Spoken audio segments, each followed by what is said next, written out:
بسم الله الرحمن الرحيم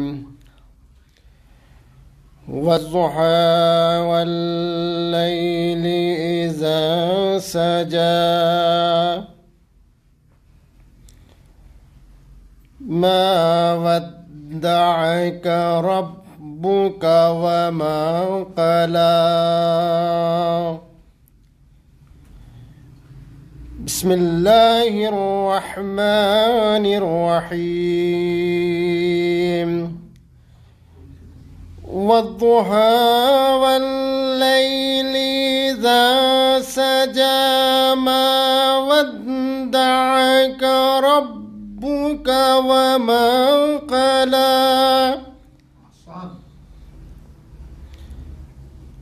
وَلَلْآخِرَةُ خَيْرٌ لَكَ مِنَ الْأُولَى وَلَسَوْفَ يُعْطِيكَ رَبُّكَ فَتَرْضَى اللہ حسن طیب اللہ أَلَمْ يَجِدْكَ يَتِيمًا فَآوَى وَوَجَدَكَ ضَالًّا فَهَدَى وَوَجَدَكَ عَائِلًا فَأَغْنَى فَأَمَّا الْيَتِيمَ فَلَا تَقْهَرْ وَأَمَّا السَّائِلَ فَلَا تَنْهَرْ وَأَمَّا بِنِعْمَةِ رَبِّكَ فَحَدِّثْ صدق اللہ العلی العظیم صلو علی محمد وعلی محمد اللہم صلی علی محمد وعلی محمد وعجل فرجہ. السلام علیکم ورحمۃ اللہ. بہت شکر گزار ہیں آپ تمام علماء کرام، طلاب اعظام کے، اور اسی طرح جو ہمارے ناظرین ہمارے اس پروگرام کو دوسرے ممالک سے دیکھ رہے ہیں کہ پروگرام میں انہوں نے شرکت کی، اور خاص طور پر شکریہ ادا کرنا چاہیں گے ان حضرات کا کہ جنہوں نے اپنے مرحومین کے نام اس پروگرام میں شامل کرنے کے لیے ہمیں بھیجے. البتہ جو میسیجز ہمیں پہنچے ہیں اس میں ایصال ثواب کے ساتھ ساتھ بہت سے میسیج وہ تھے جنہوں نے التماس دعا کے لیے کہا ہے. کچھ ہاسپٹل میں ایڈمٹ ہیں. ایک صاحب کا میسیج آیا کہ ان کے انکل جو ہیں وہ ہاسپٹل میں ایڈمٹ ہیں، ان کا شاید آج ہی آپریشن ہے، ان کے لیے. اسی طرح دہلی سے ہمارے ایک عزیز ہیں، ان کی اہلیہ جو ہیں وہ ہاسپٹل میں ایڈمٹ ہیں. اور اس کے علاوہ بھی جتنے بھی افراد جنہوں نے میسیج کیے ہیں یا جنہوں نے نہیں بھی کیے ہیں، آپ تمام علماء کرام طلاب اعظام سے گزارش ہے کہ تمام مریضوں کی شفاء کامل اور عاجل کے لیے اور ان کی حاجت کی برابری کے لیے آپ حضرات سے گزارش ہے کہ 3 مرتبہ اما یجیب ساتھ میں مل کر پڑھتے ہیں. بسم اللہ الرحمن الرحیم.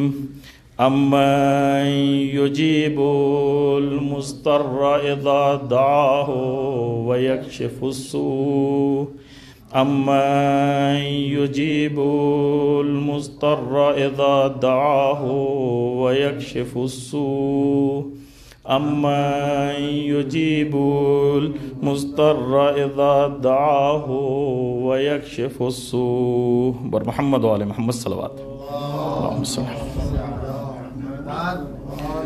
اور اب یہ مجلس اعزاء جن مرحومین کے لیے منعقد کی گئی ہے، میں ان کے اسامی آپ کے سامنے یہاں بیان کر رہا ہوں. آپ سے گزارش ہے کہ مجلس کا ثواب، اسی طرح تلاوت کلام پاک کا ثواب، اور جو ہے یہاں پر ابھی جیسے مولانا پرویز انجم صاحب نے اشعار پڑھے، اور تمام جو یہاں پر انشاءاللہ کارہ خیر انجام پائیں گے، اس کا ثواب آپ انشاءاللہ ہدیہ کریں گے ان مرحومین کو. سمینہ بیگم بنت امید علی رضی الحسن خان مرحوم، ابن ولی الحسن خان مرحوم، عظمہ فاطمہ مرحومہ بنت علی اعظم خان مرحوم، حاجی نثار سید اشفاق حسین ولد ممتاز حسین، خاتون جہاں بنت لاڈلے مرزا، حیدر حسین عراقی ولد مرتضی حسین،